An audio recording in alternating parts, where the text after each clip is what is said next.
Okay, let's dive into this whole Japan and money situation. Imagine Japan is like a distant island with its own set of rules. 7 years ago, they started playing a money game, but now they're saying, okay. The Bank of Japan is expected to unwind its negative interest rate policy in 2024, and the fallout in U.S. Treasuries could be huge. Game over. It's like trying out a new game app on your tablet, deciding it's not fun and uninstalling it. Now, here's the twist. Even though Japan is far away, what they do with their money can throw ripples across the pond and affect us here in the US.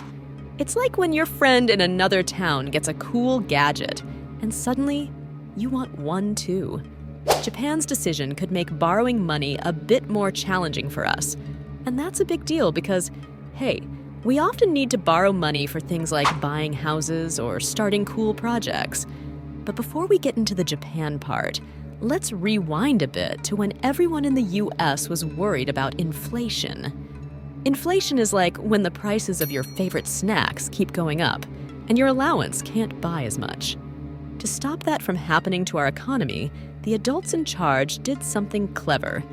They made it a bit more expensive to borrow money, hoping people wouldn't go on crazy spending sprees, and prices would stay under control.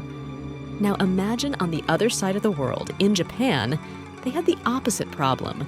Their prices were going down, and that's not good because then people don't want to spend money.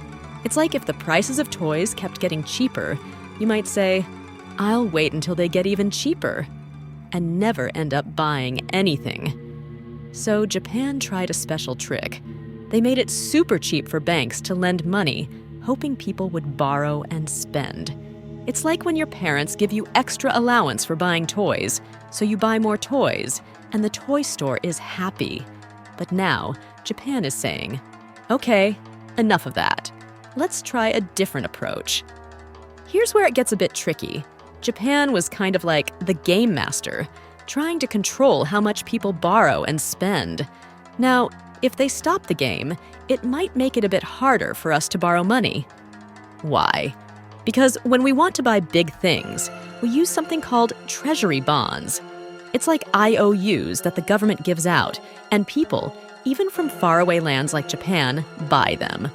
But if Japan changes its game, they might not want to buy our IOUs, and that could make things a bit tricky for us. Some people are worried this could set off a chain reaction, like a domino effect.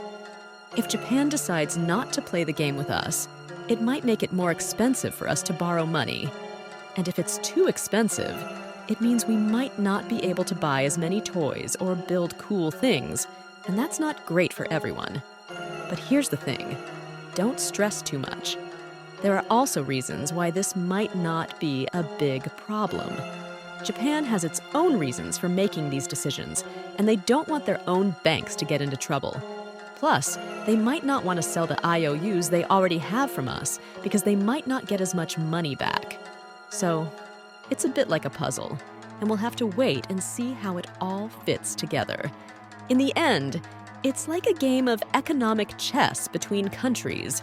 Sometimes moves in faraway places can affect us, but it doesn't mean the sky is falling. We'll keep an eye on it and see what happens next. And that, my friend, is the intricate tale of Japan and their money game, the end.